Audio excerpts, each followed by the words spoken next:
Mi marido tuvo un accidente de coche con su amante y perdió la memoria. ¿Quién es esa mujer?, me preguntó en el hospital. Yo le sonreí y le dije. Una acosadora que intentó arruinar nuestro matrimonio. Ahora, le ayudo a recordar la verdad. Mi nombre es Isabela, y hasta hace un mes, mi vida era una fotografía perfecta. Además de esposa, soy enfermera jefe en el Hospital Metropolitano, un detalle que se volvería crucial. Estaba casada con Alejandro, un hombre carismático y brillante, un arquitecto con un futuro prometedor. Llevábamos 7 años casados, teníamos una casa preciosa en las afueras y un Golden Retriever llamado Max. Desde fuera, éramos la personificación del éxito y la felicidad conyugal. Pero yo, más que nadie, sabía que las fotografías mienten. El amor seguía ahí, o al menos, una versión del amor. Pero en el último año, algo se había enfriado. Alejandro se había vuelto distante, absorto en su trabajo.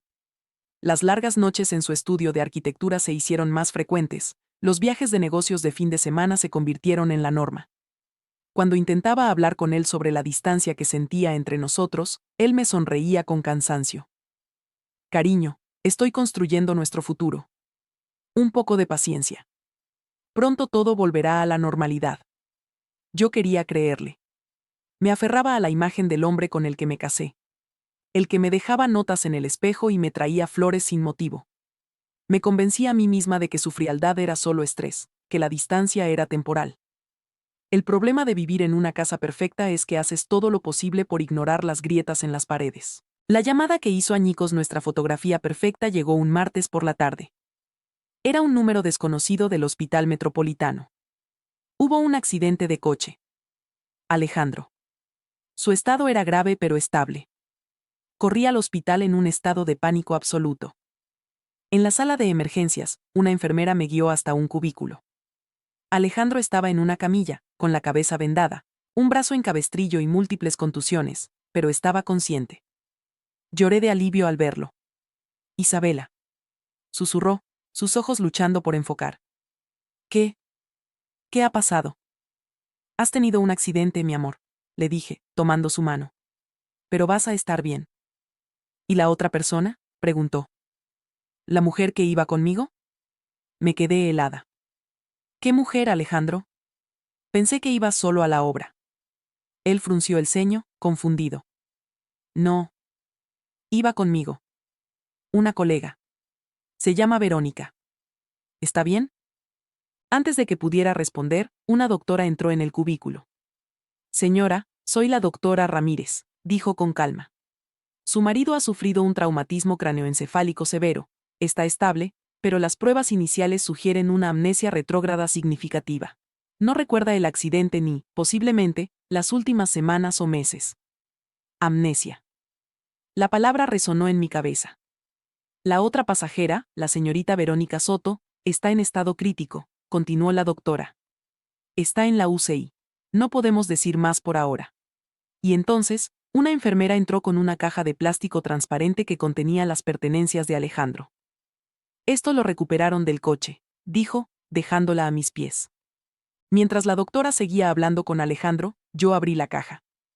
Dentro estaba su billetera, su reloj, su celular destrozado. Y debajo de todo, 2 objetos que no tenían ningún sentido. Un neceser de mujer, de seda, lleno de maquillaje caro. Y una pequeña maleta de fin de semana. La abrí. Dentro había lencería, un vestido de noche y 2 billetes de avión a Cancún para un vuelo que había salido esa misma mañana. Los billetes estaban a nombre de Alejandro y Verónica. La verdad me golpeó con la fuerza de una colisión física. No iban a una obra. Se iban de escapada romántica. La colega era su amante. El accidente los había descubierto. Me senté en una silla, con los billetes de avión en la mano, el mundo girando a mi alrededor. El dolor era tan intenso que me dejó sin aire. Pero debajo del dolor, una ira fría empezó a crecer. Miré a mi marido en la camilla, a este hombre que me había mentido durante meses, que había destrozado nuestra vida, y que ahora me miraba con ojos vacíos, sin recordar nada de su traición. La amnesia. No era una tragedia. Era una oportunidad. La doctora terminó su examen. Lo trasladaremos a una habitación privada para observación. Puede quedarse con él. Hable con él. Muéstrele fotos. Intente ayudarle a reconectar con sus recuerdos. Lo haré, doctora, le aseguré, mi voz sonando sorprendentemente firme. Una hora más tarde, estábamos en una habitación privada. Alejandro estaba adormilado por los analgésicos. Yo estaba sentada a su lado, con la mente trabajando a una velocidad febril. Él no recordaba nada. La amante estaba en coma en la UCI. No había testigos. La narrativa de los últimos meses, de su traición, estaba en blanco. Y yo, su esposa, era la única con el bolígrafo para reescribirla. Unas horas después, Alejandro se despertó. Me miró, su expresión era una mezcla de confusión y confianza. ¿Isabela? Susurró. Estoy aquí, mi amor, le dije, sonriéndole con una calidez que no sentía. Él miró alrededor de la habitación del hospital. La mujer, Verónica. ¿Qué pasó con ella? ¿Por qué estaba en mi coche? Me incliné hacia él, tomé su mano, y le miré directamente a los ojos. Este era el momento. El comienzo de mi historia.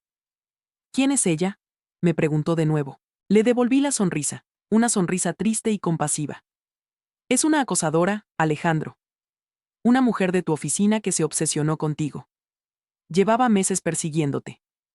La policía tiene una orden de alejamiento contra ella. Creemos que te obligó a subir al coche y provocó el accidente para intentar arruinar nuestro matrimonio. Pero no te preocupes, estás a salvo ahora.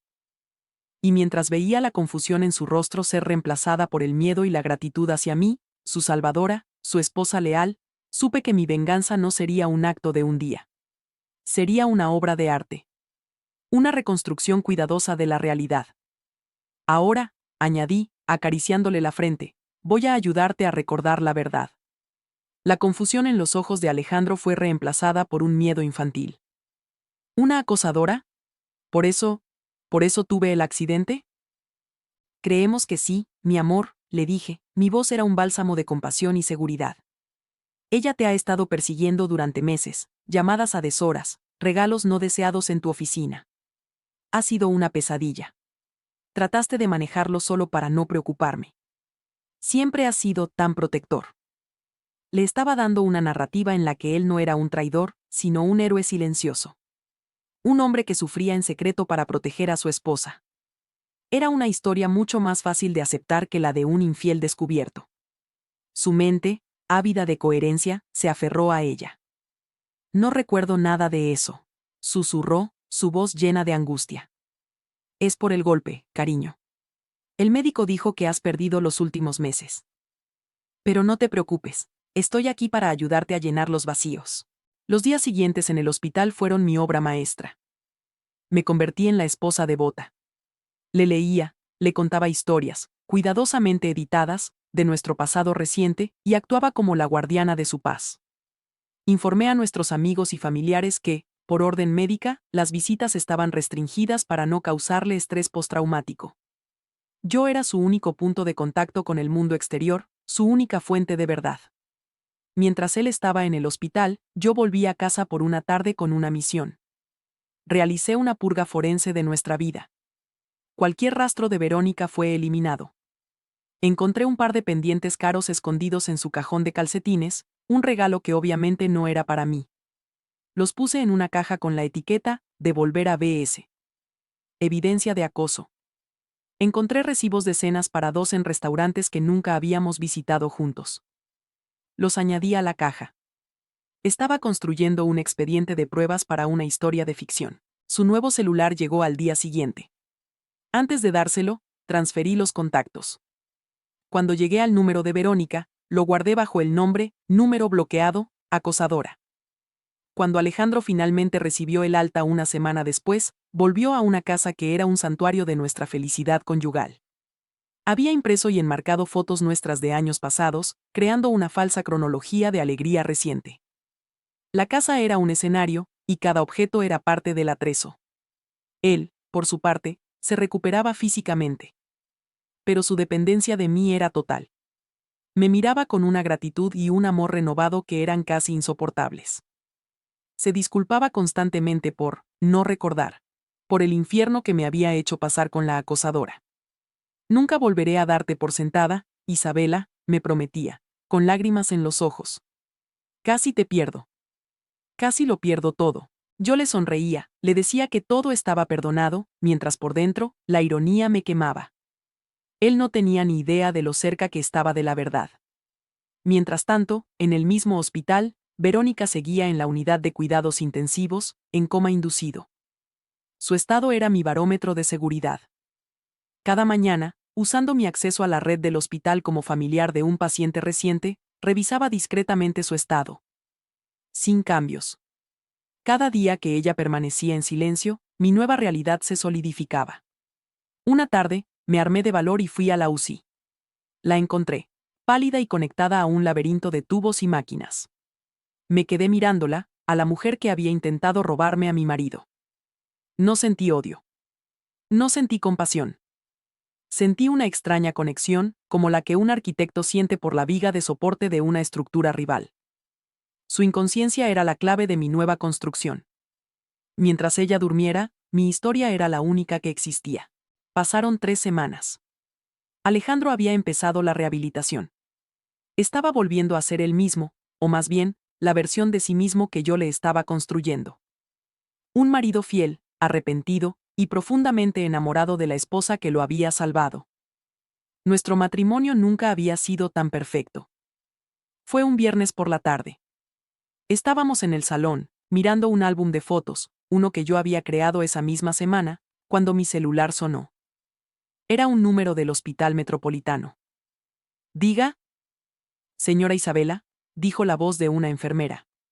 La llamo de la UCI en relación a la paciente Verónica Soto. Mi cuerpo se tensó.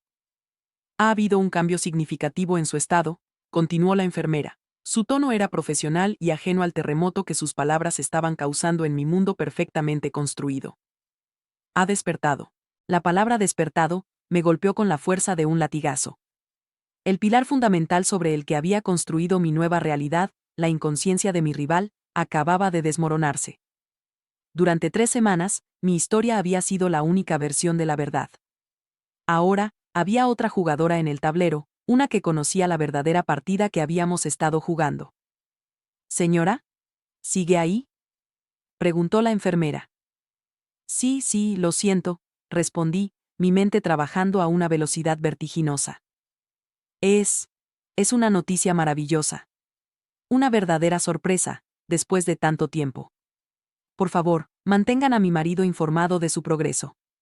Él estará muy aliviado de saber que su acosadora se recuperará. Colgué el teléfono.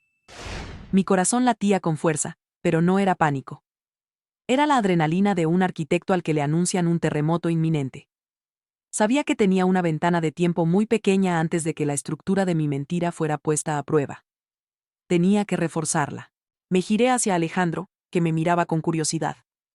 ¿Buenas noticias, cariño? Le sonreí, una sonrisa cálida y tranquilizadora. Noticias extrañas. Era del hospital. Parece que la mujer del accidente, Verónica, ha despertado del coma. La expresión de Alejandro se ensombreció. El nombre Verónica ahora estaba asociado en su mente con el miedo y el peligro. ¿Va a estar bien? Parece que sí, respondí. Lo cual es bueno, supongo. Significa que podrá enfrentarse a las consecuencias legales de sus actos. Reforcé la narrativa, enmarcando su recuperación no como una amenaza, sino como un paso hacia la justicia. ¿Crees que intentará contactarme de nuevo? Preguntó, y por primera vez, vi un atisbo de miedo genuino en sus ojos. No te preocupes por eso, le dije, poniéndole una mano en el brazo. Yo me encargaré de todo. Voy a asegurarme de que nunca más vuelva a molestarte. Esa noche, mientras Alejandro dormía, yo me puse a trabajar. Mi primera llamada fue a la doctora Méndez, la directora de enfermería, mi jefa. Doctora, lamento la hora. Empecé, mi tono era el de una empleada preocupada. Llamo por un asunto personal delicado que, lamentablemente, se cruza con el hospital. Mi marido, Alejandro, fue el paciente del accidente de hace unas semanas. La otra implicada, Verónica Soto, acaba de despertar en la UCI. Como le comenté, esta mujer tenía una orden de alejamiento y un historial de acoso hacia mi marido. Ahora que está consciente, estoy muy preocupada por la seguridad y el bienestar emocional de Alejandro. ¿Podríamos poner una nota en su expediente para que bajo ninguna circunstancia se le dé información sobre mi marido o se le permita ningún tipo de contacto? Por supuesto, Isabela, respondió la doctora Méndez comprensiva. ¡Qué situación tan terrible! Me encargaré personalmente. Pondremos una alerta en el sistema. El personal de la UCI será informado de que la señorita Soto no debe tener contacto ni recibir información sobre otros pacientes, especialmente sobre tu marido, debido a un historial de acoso documentado. Gracias, doctora. No sabe cuánto significa para mí. Había construido el primer cortafuegos. Mi segunda fase fue la ofensiva de la información. A la mañana siguiente, llamé a nuestro círculo de amigos en común, uno por uno. Hola Sara, soy Isabela, decía, mi voz cargada de un falso agotamiento emocional. Te llamo con noticias un poco extrañas. ¿Recuerdas que te conté sobre la mujer que había estado acosando a Alejandro? La que provocó el accidente. Bueno, ha despertado del coma. Alejandro está muy afectado, reviviendo todo el trauma. Solo te pido un favor.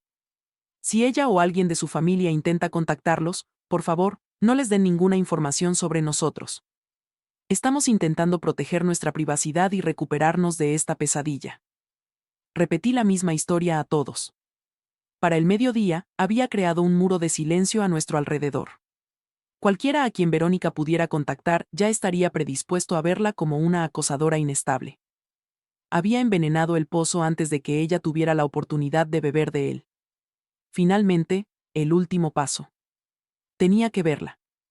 Tenía que enfrentarme a ella, no como la esposa traicionada, sino en mi posición de poder. Esa tarde, me puse mi uniforme de enfermera jefe. Era mi armadura. Caminé con determinación por los pasillos del hospital hasta la UCI.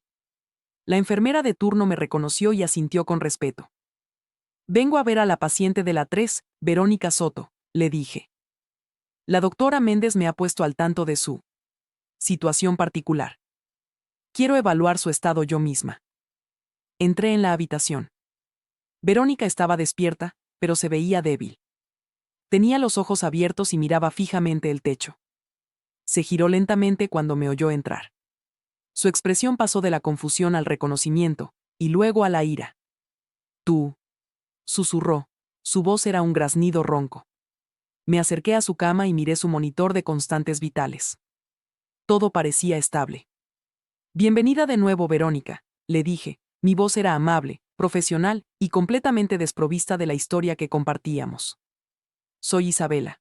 Soy la enfermera jefe de este hospital, y parece que vamos a pasar mucho tiempo juntas. La confusión en el rostro de Verónica se mezcló con el miedo. Estaba débil, atrapada en una cama de hospital y conectada a monitores, y la mujer a la que había intentado destruir ahora se erigía sobre ella con una bata blanca y el poder absoluto sobre su cuidado. ¿Dónde está Alejandro?, susurró. Su voz era frágil. Mi marido está en casa, recuperándose del accidente que usted provocó. Respondí, mi tono era frío y profesional, cada palabra elegida para establecer mi narrativa. Las autoridades han sido notificadas de su historial de acoso, por cierto. Están esperando a que se recupere para poder hablar con usted. Una mentira, por supuesto. Pero una mentira que ella, en su estado debilitado, no tenía forma de refutar. Eso no es verdad, protestó débilmente. Nosotros estábamos juntos. Señorita Soto, le dije, revisando su gráfico de medicación con una expresión de fingida preocupación. El traumatismo craneal a veces puede causar confusión y falsos recuerdos. Es un síntoma común. Lo importante ahora es que se concentre en su recuperación. Le he asignado a mi mejor equipo de enfermería. Recibirá un cuidado excelente. Me incliné un poco más cerca, mi voz bajando a un susurro conspirador. Pero le doy un consejo, puramente profesional. La historia que cuenta, la de la aventura, no le está haciendo ningún favor. La doctora Vera, nuestra jefa de psiquiatría, ya ha hecho una evaluación preliminar. Obsesión, delirios. Son términos que ya están en su expediente. Si yo fuera usted, me concentraría en parecer lo más estable posible. Y con eso, la dejé. La había encerrado en una prisión perfecta. Cualquier intento de contar la verdad sería interpretado como la prueba de su locura. Cualquier protesta sería un síntoma. Estaba médica y legalmente silenciada. Los días siguientes fueron un lento descenso al infierno para Verónica, y un regreso a la normalidad para mí y Alejandro. Él, ajeno a todo, seguía recuperando sus recuerdos, que convenientemente se alineaban con la historia que yo le contaba. Su amor por mí, ahora teñido de gratitud y protección, era más fuerte que nunca. Verónica, por su parte, intentó luchar. Le dijo a las enfermeras que era la novia de Alejandro. Ellas, ya advertidas por mí, lo anotaron en su informe como continuación del estado delirante. Intentó llamar a nuestros amigos en común desde el teléfono del hospital. Ellos, ya prevenidos por mí, no respondieron o le siguieron la corriente con frases cortas y distantes antes de colgar. La batalla final fue silenciosa. Una semana después, recibí una llamada del abogado de Verónica. Quería discutir un posible acuerdo por el accidente. Entendido, le dije a mi propia abogada. Ofrézcales un acuerdo generoso para cubrir sus gastos médicos, con una condición. Debe firmar un acuerdo de confidencialidad y una orden de alejamiento permanente contra mi marido y contra mí. Si se niega, presentaremos cargos por acoso y por causar el accidente. Verónica, acorralada, sin aliados y con su credibilidad destrozada, firmó. Un año después, la vida era una fotografía perfecta de nuevo, pero esta vez, yo era la única fotógrafa, y la única editora.